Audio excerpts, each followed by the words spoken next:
बिस्मिल्लाहिर्रहमानिर्रहीम, अस्सलाम वालेकुम। आप देख रहे हैं news today with Tanzeela Mazhar. Programme में आपको खुशामदीद कहेंगे। हुकूमत मुखालिफ तहरीक आज पाकिस्तान डेमोक्रेटिक मूवमेंट लाहौर में जलसा कर रही है।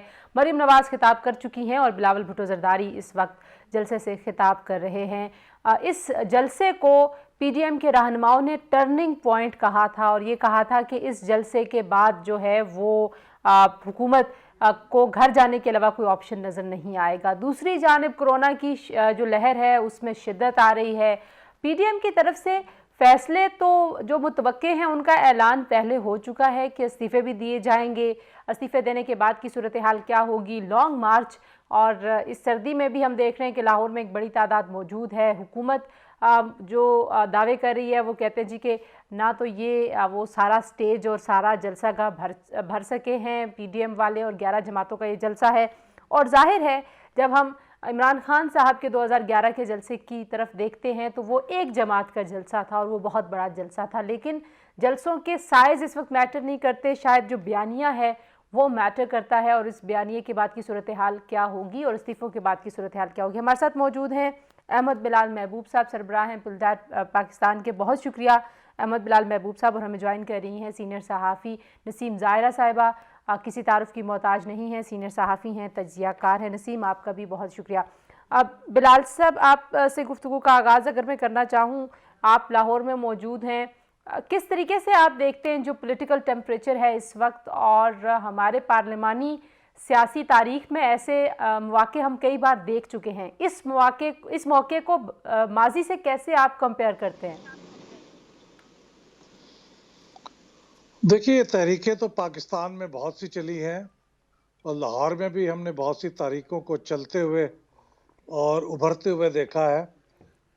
उसी उससे इसकी एक मुनासबत इस लिहाज से है कि हमने सियासी जमातों को जो पाकिस्तान के तूल व अर्ज़ में मौजूद हैं, वो एक अलायंस की शक्ल में मरबूत होते हुए देखा है काफ़ी अरसे के बाद।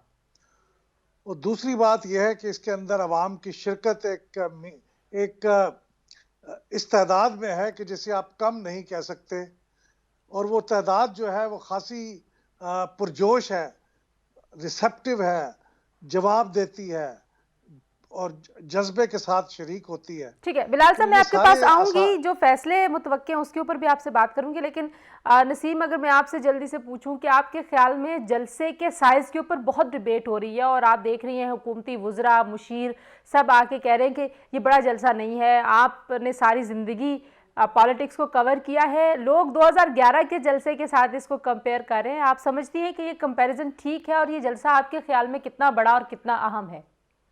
देखिए, 2011 का जलसा बहुत बड़ा था। अभी अभी हमने एक जनाजा देखा, वो तारीखी था। मेरा ख्याल है कि अगर ये हम कहें कि जो नंबर्स ये एक्सपेक्ट कर रहे थे PDM वाले, और ये कि क्या ये साइजेबल एक जलसा है, तो हाँ, यकीनन साइजेबल है। बात ये है कि अगर इससे 50,000 ज्यादा भी लोग आ जाते या 10,000 कम भी, तो उस पर इसका असर नहीं होगा जो कि आने वाले दिनों में इस पार्टी की हिकमतें, इस जो अलायंस है उसकी हिकमत अमली है। दूसरा ये कि जो क्राउड का साइज है उसको देख के मेरा ख्याल है PDM का ये ख्याल है कि जो इस्टेब्लिशमेंट है, जो कि तीसरी कुव्वत है, उसके रिस्पॉन्सेज भी ये एक्सपेक्ट कर रहे होंगे। तो बहरहाल एक क्राउड है, बड़ा क्राउड, बहुत मतलब मैं तारीखी तो नहीं कहूंगी लेकिन बहुत बड़ा क्राउड तो है।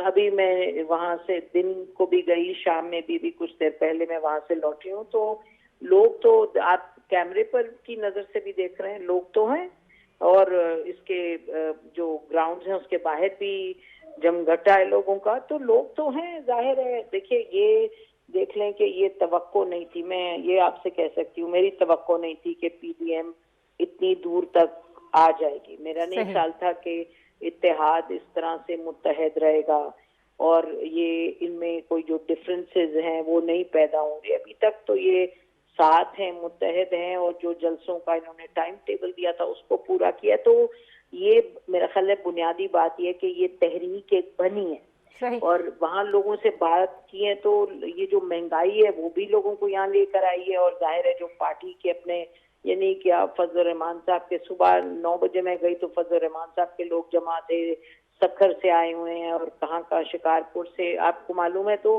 वो दोनों चीजें, एक लॉयल्टी जिस पार्टी से है, और फिर लाहौर के शहरियों से बात की तो उन्होंने कहा जी नवाज शरीफ यहाँ का बेटा है, उससे हमने वफा करनी है। फिर जहाँ गए तो कुछ प्रोजेक्ट्स की तरफ, कोई सड़कें टूटी हैं तो कह रहे जी देखे ये नवाज शरीफ नहीं है, इस वजह से ये नहीं हो रहा। तो मतलब मुख्तलिफ वजूहात हैं। उसका नतीजा बहरहाल ये है कि लोग तो निकले ठीक है हैं। नसीम, मैंने आपसे पूछना है कि जो इस्तीफों का फैसला उसका क्या इम्पैक्ट होगा, लेकिन मैं पहले अहमद बिलाल साहब से उस पर राय ले लूँ। अहमद बिलाल साहब, मैं आपकी गुफ्तगू सुनती रही हूँ मुख्तलिफ फोरम्स के साथ। आप कहते हैं कि ज़्यादा फ़र्क नहीं पड़ेगा, लेकिन जो बुनियादी सवाल है वो ये कि क्या हम मुतहम्मल हो सकते हैं कि इतनी बड़ी तादाद में असम्बलियों से लोग मुस्ताफ़ी हो जाएं और इलेक्शन की सूरत हाल कैसे बनेगी, आप उसको कैसे देखते हैं? देखिए, मैं जो ज़्यादा फ़र्क नहीं पड़ेगा कहता रहा हूँ, वो कानूनी और दस्तूरी लिहाज से कहता रहा हूँ। क्योंकि एक बहस ये छिड़ गई थी कि इन इस्तीफ़ों की वजह से सेनेट का इलेक्शन किसी वजह से रुक जाएगा, वो नहीं हो सकेगा और वो सबोटाज हो जाएगा। तो मैं उसके बारे में कह रहा था कि नहीं, ऐसा नहीं होगा। सेनेट का इलेक्शन को कानूनी तौर पे और दस्तूरी तौर पे कोई रुकावट नहीं है, लेकिन जो उसका सियासी इम्पैक्ट है, वो बहरहाल होगा। अगर पूरी की पूरी अपोजिशन मुस्ताफ़ी हो जाए, इतनी बड़ी तादाद में मुस्ताफ़ी हो जाए कि वो 45 से 50% के दरमियान हो, तो ज़ाहिर है उसको मुल्क के अंदर की सियासत के ऊपर किस तरह से मुमकिन है कि इम्पैक्ट ना हो। और फिर उसके बाद जब वो इस्तीफ़ा दे के ये लोग बाहर आएंगे, तो क्या वो घर अपने चले जाएंगे? उसके बाद तो वो ज़्यादा डेस्परेट होकर मूवमेंट चलाएंगे। तो जब वो इस्तीफ़ा देंगे, तो उसी वक्त देंगे जब उन्हें नज़र आएगा कि अब वो ज़्यादा भरपूर तरीके के साथ इस मुहिम को उस हद तक ले जा सकते हैं जिस हुकूमत को चलने ना दिया जाए। तो सही। मेरे ख्याल में बड़ा इम्पैक्ट होगा सियासी तौर पे, लेकिन दस्तूरी तौर पे नहीं होगा। नसीम, आपको क्या लगता है कि क्या वाकई ये सारे लोग मुस्ताफ़ी हो जाएंगे? लॉन्ग मार्च इस्तीफों के बाद का ऑप्शन है या लॉन्ग मार्च पहले है? पहले जो सड़कों पे एहतजाज है, सारे ऑप्शंस एग्जॉस्ट होंगे, फिर मुस्ताफ़ी होने की बारी आएगी? देखिए, मुस्ताफी होने का जहां तक ताल्लुक है, जो शकूक थे उसका किसी हद तक कोशिश इन्होंने की है कि उसको खत्म कर दिया जाए। जो शकूक हैं, शुबहात, और ये दो लेवल्स पे थे। एक ये कि इनका डिफरेंस होगा, सब नहीं देंगे इस्तीफे, तो वो हमने देख लिया। लामतन ये पीपल्स पार्टी के कुछ लोगों ने भी दिए, PMLN के भी दिए और पार्टीज के भी दिए। तो उससे ये बात तो बहरहाल तय हो गई कि इस्तीफे ये देंगे। लेकिन इस्तीफे जो स्पीकर को देंगे, मेरा ख्याल है वो यकीनन लॉन्ग मार्च के बाद ही देंगे। और हु नोज, मेरा ख्याल है इनका शायद ये ख्याल हो कि लॉन्ग मार्च से पहले कुछ हो जाए, कुछ बातचीत। हमें मालूम है वो कह रहे हैं कि बातचीत नहीं करेंगे, किसी सूरत नहीं करेंगे और हुकूमत जाएगी और ये सब। लेकिन हु नोज पॉलिटिक्स में क्या आगे जाके हो। लेकिन मेरा ख्याल इस्तीफे लॉन्ग मार्च से तो पहले नहीं आएंगे। इस्तीफा यकीनन, जिसको ये लोग खुद बार बार कहते हैं, the nuclear option, it is absolutely the last option, but there is going to be no division over इस्तीफा, वो तो एस्टैब्लिश होगा। हम यहाँ पर एक ब्रेक लेते हैं। ब्रेक के बाद जब वापस आएंगे तो बात करेंगे कि हुकूमत हमें बहुत ज़्यादा मुतमईन नज़र आती है, और अगर आज हम खान साहब का उन्होंने दिन कैसे गुजारा उस हवाले से भी आपने सोशल मीडिया पे देखा है, और हुकूमत कहती है कि PDM नाकाम हो चुकी है। इस दावे में कितनी हकीकत है हमारे मेहमानों के मुताबिक, और हुकूमत के इत्मीनान की वजह क्या, और क्या हुकूमत के लिए कोई परेशानी की बात होनी चाहिए? नहीं, इस पर बात करेंगे। ब्रेक के बाद हमारे साथ रहिए।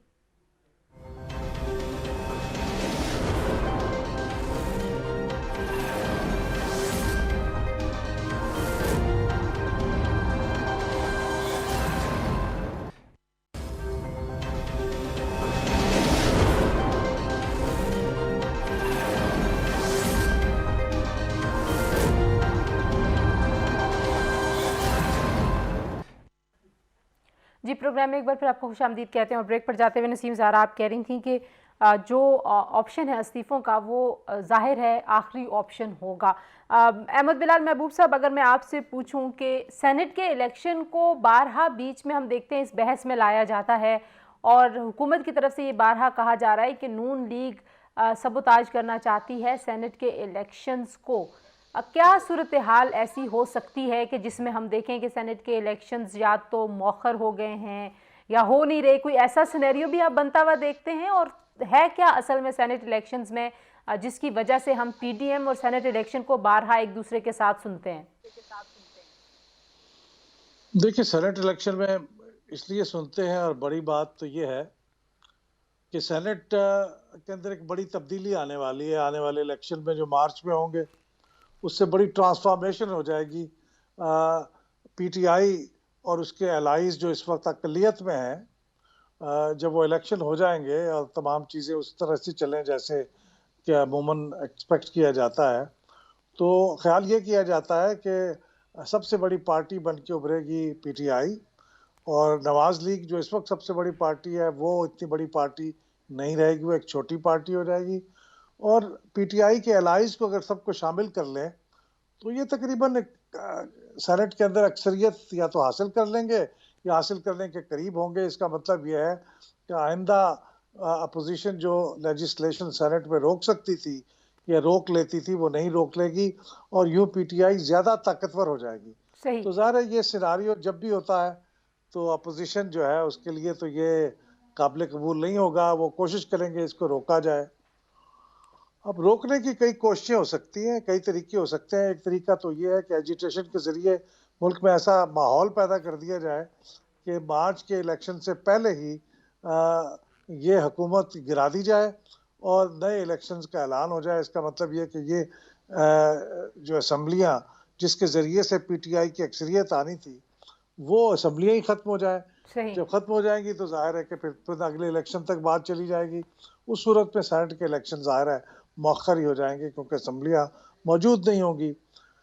दूसरी सूरत उनका ख्याल ये था कि शायद ये इस्तीफ़े अगर हम दे दें तो उस सूरत में भी शायद असम्बली के इलेक्शन ना हो सकें, क्योंकि मौलाना फजल रहमान साहब ने एक प्रेस कॉन्फ्रेंस में कहा था कि इलेक्टोरल कॉलेज शायद कंप्लीट नहीं होगा। लेकिन वो हमने देखा है कि वो तो कानूनी एतबार से उनकी जो लॉजिक है वो सही नहीं थी, क्योंकि अगर असम्बलियों के अंदर वैकेंसीज हों, खा वो कितनी ही वैकेंसीज क्यों ना हो, तो उसकी वजह से इलेक्टोरल कॉलेज को इनकम्प्लीट तस्वर नहीं किया जाता। ये हमने देखा था कि इलेक्शंस एक्ट 2017 की जो सेक्शन 130 है उसके अंदर बड़ी सराहत के साथ ये बात बयान की गई है। सही, मतलब जब तक एक उनका मतलब ख्याल ये था, असेंबलियां डिसॉल्व एक ना की ऑप्शन ये जाएं भी तब था। तक असेंबली जी को कुछ नहीं जी होता। जी, एक ऑप्शन ये भी थी कि वो सिंध असम्बली डिसॉल्व कर दे, और अगर वो डिसॉल्व कर दे तो एक पूरा सूबा उसके लोग मुंतखब नहीं होंगे, तो शायद इस वजह से भी सेनेट के इलेक्शन रोकने पड़ जाए। लेकिन वो भी हमने, मेरा ख्याल ये है, अगरचे इसके बारे में हतमी तौर पे हमारे आइन में और हमारे कानून में तो कुछ नहीं लिखा हुआ, लेकिन हमने इंडिया में देखा है अपने हमसायगी में कि वहाँ ऐसे होता है कि वो इलेक्शंस के दौरान कई दफ़ा ऐसे हुआ है कि असम्बली मौजूद नहीं होती, लेकिन वहाँ पे इलेक्शन नहीं रुकता। सही। इलेक्शन होता है लेकिन जिस असम्बली की मौजूदगी नहीं होती उसके मेंबर्स बाहर हो जाते हैं। तो मेरा ख्याल ये है कि उसकी वजह से भी सेनेट का इलेक्शन नहीं रुकेगा। सही, मतलब ऐसी कोई ऑप्शन आपको पीडीएम जो ऑब्जेक्टिव सामने रख रही है उसको शायद उसका कोई फायदा सेनेट इलेक्शंस में नहीं मिलेगा अपोजिशन को? कम से कम रेजिग्नेशन की वजह से तो शायद नहीं मिलेगा, लेकिन अगर वो मुल्क के अंदर एक सियासी भौचाल की कैफियत पैदा कर दें जिससे हुकूमत का चलना नामुमकिन हो जाए, दस्तूर का चलना नामुमकिन हो जाए, तो फिर शायद हुकूमत को रुखसत करने के अलावा कोई चारा ना हो। उस वक्त शायद फिर सेनेट के इलेक्शन भी रुक जाएंगे। अच्छा, नो कॉन्फिडेंस, वो एक सूरत है। जो नो कॉन्फिडेंस है उसके बारे में भी बहुत बार बात हमने सुनी है। तो बिलाल साहब मुझे ये भी बताइए कि जो नंबर है इस वक्त कौमी असम्बली में, ज़ाहिर है उसमें इत्तेहादियों की बड़ी इंपॉर्टेंस है, पाकिस्तान तहरीक-ए-इंसाफ के पास उस तरह से कंफर्टेबल मेजॉरिटी नहीं है। आपको लगता है कि कोई ऐसी सिचुएशन भी बन सकती है कि जहाँ पे जो वोट ऑफ नो कॉन्फिडेंस है उस वाली सूरत हाल में हम जाता हुआ देखें अपोजिशन को? ये हो सकती है। देखिए, जब मुल्क के अंदर अगर ऐसी सूरत पैदा हो जाए कि इत्तेहादी ये देखें कि अब अवाम की बड़ी तादाद कन्विंसिंगली हुकूमत के ख़िलाफ़ हो गई है, और इसका मतलब ये है कि अगले इलेक्शन जब भी होंगे तो वो लोग हमारा साथ नहीं देंगे क्योंकि हमें हुकूमत पे साथ होने की वजह से डिस्क्रेडिट का सामना है।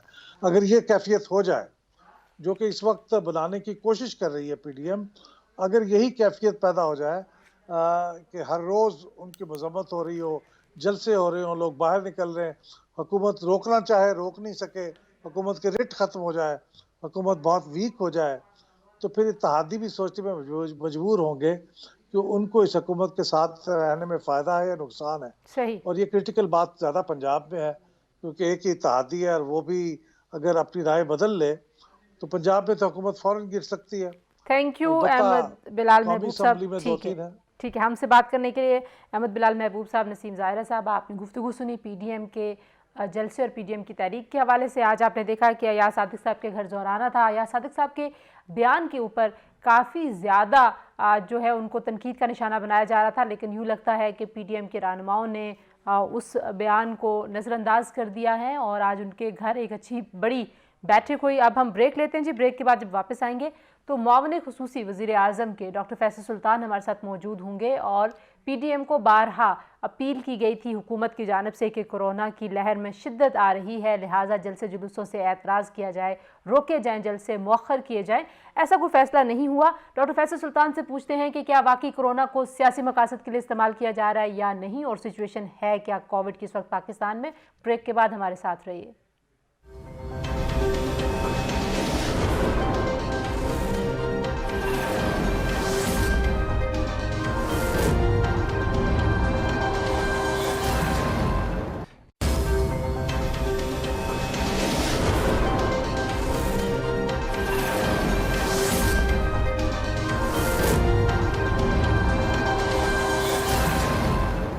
और अब हम बात करेंगे डॉक्टर फैसल सुल्तान से, मुआविन खुसूसी हैं वज़ीर आज़म के बराए सेहत। डॉक्टर साहब बहुत शुक्रिया, आपने हमें ज्वाइनिंग किया। डॉक्टर साहब, सबसे पहले तो मैं आपसे ये जानना चाहूँगी कि दूसरी वेव के हवाले से बारहा हम सुन रहे हैं कि ये इसमें ज़्यादा शिद्दत है, तो हम कैसे इसको मेजर कर रहे हैं? क्या हम शरह अमवात को देख रहे हैं या जो सीरियसनेस है पेशेंट्स की, वेंटिलेटर्स के ऊपर कितने पेशेंट्स हैं, किस तरीके से आप लोग ये कह रहे हैं कि जो अभी दूसरी वेव है उसमें ज़्यादा शिद्दत है? अच्छा, ये ना एक कॉम्पोजिट इंफॉर्मेशन होती है। इसका मतलब ये है कि हम मुख्तलिफ किस्म के अदाद शुमार को देखते हैं और उनसे फिर एक मजमूई तखमीना और अंदाज़ा लगाते हैं कि हम कहाँ खड़े हैं। किसी भी एक नंबर को देख के आप अलहदा से, वो भी एक दिन का नंबर जो है, अलहदा से आइसोलेशन में देख के आप एक्यूरेटली अंदाज़ा नहीं लगा सकते। तो उसमें बिल्कुल आपने ठीक कहा, पॉजिटिविटी रेशो को भी देखते हैं, जो टोटल तादाद है केसेस की उसको भी देखते हैं, रोज़ाना के जो हस्पतालों में दाखिले हो रहे हैं, एडमिशन्स, उनको भी देखते हैं, और उस दाखिले के नतीजे में जो हॉस्पिटल्स में सेंसस है, जो उनका टोटल नंबर है जो फिलअप हुआ हुआ है, खुसूसन वो जो लोग ऑक्सीजन पे या वेंटिलेटर पे हैं, उस नंबर को भी देखते हैं। जब इन सारी चीज़ों में नज़र डालें तो आपको अंदाज़ा होता है कि जो वबा की लहर है वो किस लेवल के ऊपर है। तो ये जो सोर्स ऑफ डिसीजन है या अंदाज़ा है वो यही है, यही अदाद शुमार है। सो डॉक्टर साहब, दूसरी बात जो मैं आपसे पूछना चाहती हूँ वो एक हमारी ऑब्जर्वेशन में भी आया, बीइंग जर्नलिस्ट लोग हमसे ये बात भी करते हैं, मैं ख़ुद कोविड की पेशेंट रही हूँ। लोगों का ख्याल ये है कि जैसे ही कोई किसी भी तरह का बुखार की अलामत हो किसी मरीज़ में और वो हॉस्पिटल जाता है तो उसको आइसोलेशन वार्ड में डाल दिया जाता है और मुमकिन तौर पर उस आइसोलेशन वार्ड में कोविड के पॉजिटिव पेशेंट्स भी मौजूद होते हैं। इस डर से बहुत सारे लोग चेकअप कराने के लिए नहीं जाते और वो डॉक्टर्स या हॉस्पिटल्स की तरफ जाते ही नहीं हैं। अच्छा, ऐसे है कि कोविड की जो इन्फेक्शन कंट्रोल है, इसको वही बोलेंगे ना, इन्फेक्शन कंट्रोल के जो मेजर्स हैं कोविड के, उन्होंने दुनिया भर के अस्पतालों को चैलेंज किया है। उसकी वजह ये है कि ये रेस्पिरेटरी यानी सांस के ज़रिए फैलने वाली बीमारी है। अब जब एक शख्स शुरू में जाता है और ये शक है कि वो कोविड उसको हो सकता है एक्सक्यूज मी या नहीं, उस सूरत हाल में आपने ये तयन करना है कि उसको टेस्ट करके कि इसको है या नहीं। लेकिन जिस दौरान टेस्ट की रिपोर्ट अभी नहीं आई, आपको कोई तरीका तो चाहिए कि उनको सेफ रखें दूसरों से और दूसरों को उनसे। तो इसके मुख्तलिफ तरीक़ाकार लोगों ने अडॉप्ट किए हैं और उसमें शामिल है इस तरह का कि जो लोग तो क्लियर नेगेटिव हैं, कुछ और उनको चीज़ है, वो एक तरह के वार्ड्स में, एक तरह के यूनिट्स में या एक तरह के कमरों में हैं। फिर वो लोग जो अभी वर्कअप हो रहे हैं, जिनका टेस्टिंग वगैरह हो रही है, उनके साथ कुछ हिफाजती तदाबीर शुरू कर दी जाती, और फिर आखिर में वो लोग जो क्लियरली पॉजिटिव हैं। ये आसान नहीं है और ये हॉस्पिटल एडमिनिस्ट्रेशन और मैनेजमेंट और इन्फेक्शन कंट्रोल के अमले के लिए बहुत चैलेंजिंग कई दफ़ा हो जाता है कि इस चीज़ को ये क्या वो शेर बकरी घास वाली बात है कि आपने मैनेज करना है, एक को उधर, एक को दूसरे से खतरा ना हो, दूसरे को पहले से ना हो। आपने ये एक मूवमेंट करनी है जिसमें सबको सेफ रखना है। सही। तो ये चैलेंज है, इतना आसान नहीं है, लेकिन इसकी एक मंतक और लॉजिक मौजूद है। ठीक है। अच्छा डॉक्टर साहब, आपने अभी कुछ दिन पहले अपील भी की बाकायदा तौर पे अपनी प्रेस कॉन्फ्रेंस में कि ये वेव ज़्यादा शदीद है और इसमें किसी भी तरह की गैदरिंग से बचा जाए, SOPs को फॉलो करने की भी आपने अपील की। अब लेकिन PDM ये समझती है कि आप लोग यानी कि हुकूमत अब कोरोना को बहाने के तौर पे इस्तेमाल करना चाहती है और आप PDM के जो जलसे हैं उनको रोकना चाहते हैं और उनकी तहरीक के रास्ते में रुकावट डालने के लिए कोरोना का जो इस्तेमाल हो रहा है, कोरोना की सारी सूरत हाल का, इसको कैसे रिस्पॉन्ड करते हैं आप?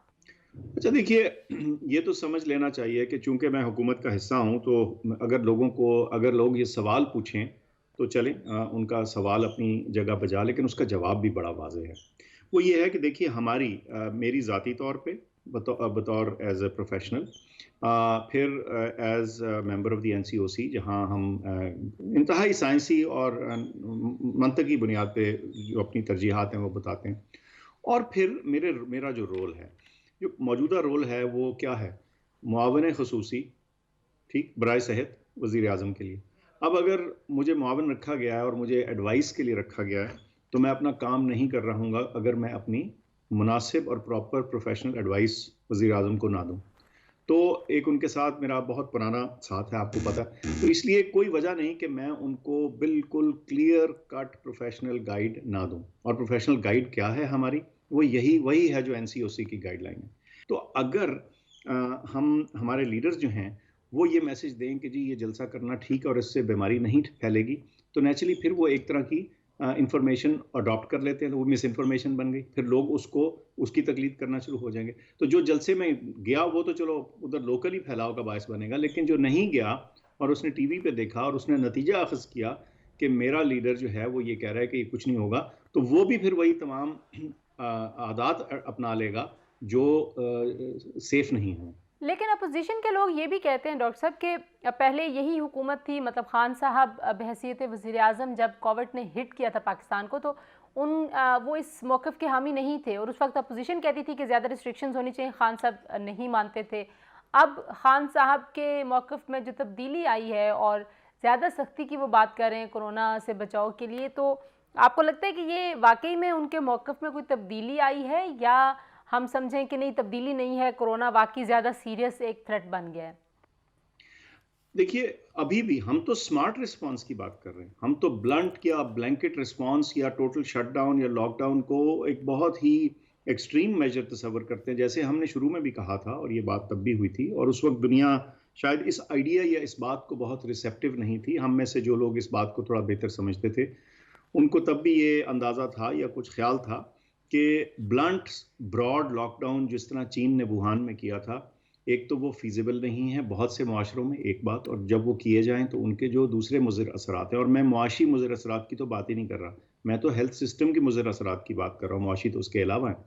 तो वो सारी चीज़ें टोटल में जब आप तराजू में तोलते हैं तो उस किस्म का ब्लंट लॉकडाउन जो है बहुत ही हालत मजबूरी में किया जाना चाहिए। तो लेकिन अब मौजूदा सिचुएशन, उसके बाद हमने क्या इवॉल्व किया, हमने कहा कि देखें, इसको टारगेट करें, इसको स्मार्ट बनाएं, जहां लॉकडाउन की या रुकावट की या रिस्ट्रिक्शन डालने की ज़रूरत है, जो नागुज़ीर है, पहले उसको करें, फिर देखेंगे क्या होता है।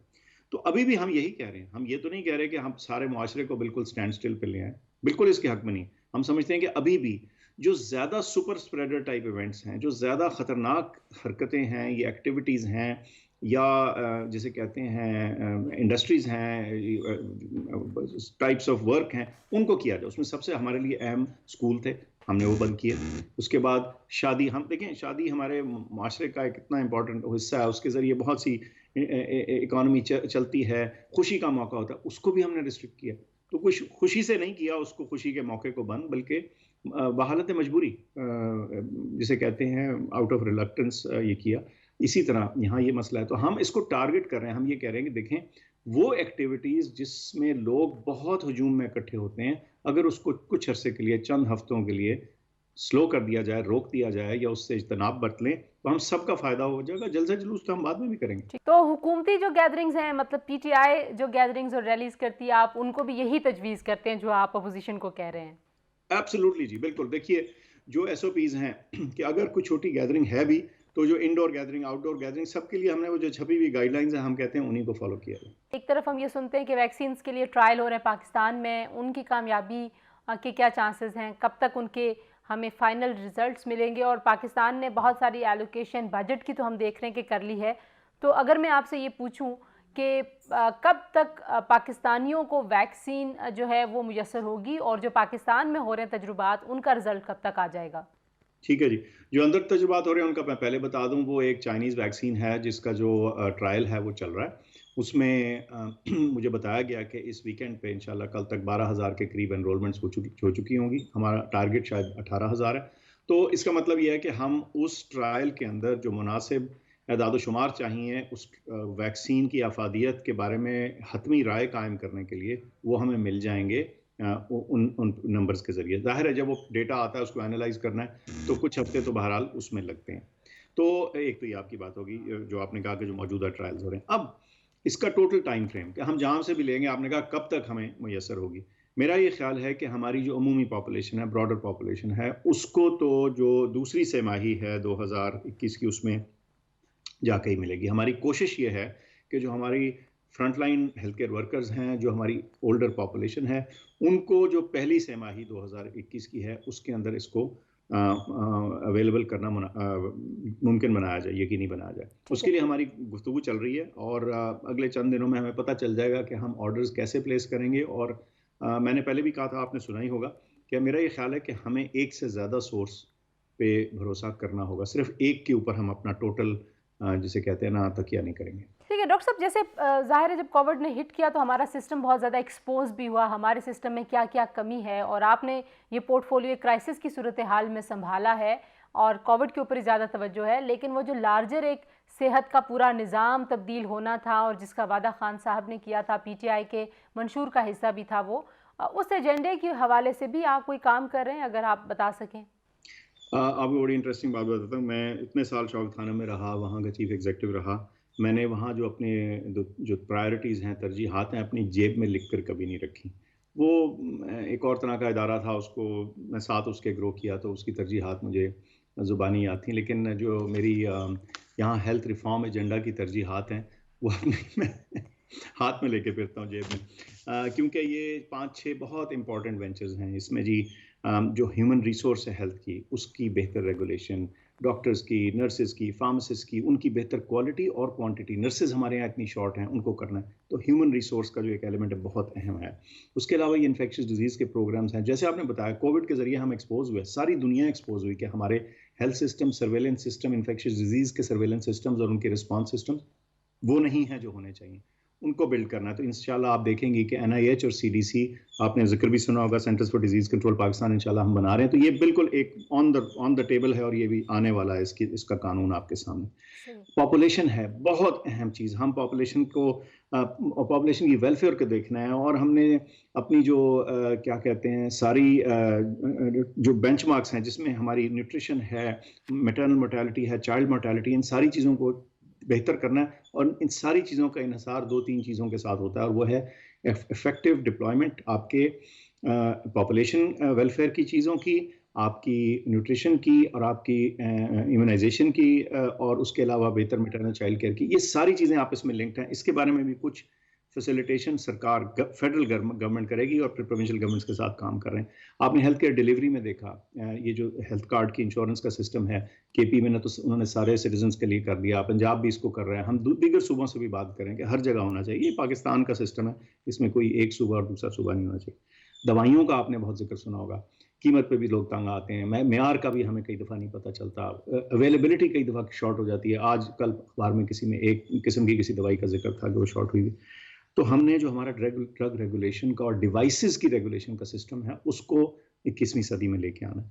तो ये 5-6 बहुत अहम, जल्दी मैंने आपको बताया, इनकी बारीकी भी कभी बात कर लेंगे। ये चीज़ें वो हेल्थ रिफॉर्म एजेंडा है जो इन पैरेलल मेरी जिम्मेदारी है और वज़ीर आज़म की एक्सपेक्टेशन है कि हम इनको आगे लेके चलेंगे। जी थैंक यू डॉक्टर साहब। यकीनन ज़ाहिर है आपने जल्दी से बता दिया जो बड़े बड़े इनिशिएटिव हैं, लेकिन इसके ऊपर हम कभी डिटेल में आपसे दोबारा बात करेंगे। डॉक्टर फैसल सुल्तान, वज़ीर आज़म के मुआविन खुसूसी बराए सेहत, हमसे बात कर रहे थे और उनका ये कहना है कि कोरोना की सूरत हाल को कतन किसी भी तरह से सियासी मकासद के लिए इस्तेमाल नहीं किया जा रहा। और बीइंग हेल्थ प्रोफेशनल वो कहते हैं कि मैं वज़ीर आज़म साहब को वही इस पे एडवाइस करता हूँ और NCOC वही फ़ैसले करती है जिस तरह की कोरोना की सूरत हाल है। ये था जी आज का प्रोग्राम। PDM के जलसे में जो ऐलानात हुए उसके बाद की सियासी सूरत हाल कैसी रहेगी, इस हवाले से ज़ाहिर है हम आपको अपडेट करते रहेंगे। अपना बहुत सारा ख्याल रखिए। अल्लाह हाफिज़।